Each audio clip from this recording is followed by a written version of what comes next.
The threat of coronavirus forced Pastor Brian Schoolcraft to close his church for weeks. A lot of other churches have went to virtual meetings and stuff like that. But for the congregation at Vidalia Community Mission, no service takes a literal meaning. They just don't have the access to the internet. And we have not been able to do any of that with most of our people just because the lack of availability. The church is part of Vidalia Estates mobile homes in rural Pas Christian. Schoolcraft fears his community could get left behind as the pandemic pushes more essential services online. If you have to choose between eating and providing food and clothes for your children or internet's going to fall to the bottom of the pile. Public Service Commissioner Dave Maxwell says he wants to zap the gap and strengthen broadband infrastructure in rural areas. If you want to look at something good that come out of COVID, it's opened the eyes of the politicians to say, we really need to invest in this. Maxwell says state lawmakers are trying to secure funding from the Federal Communications Commission. There's $960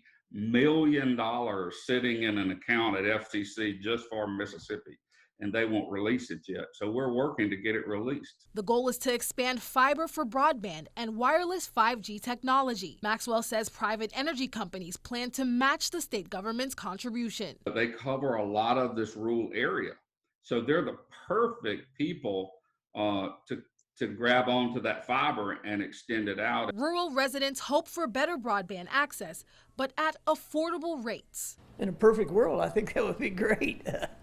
When it comes down to it, it's just how much does it all cost? Joyce Philippe, WLOX News Now.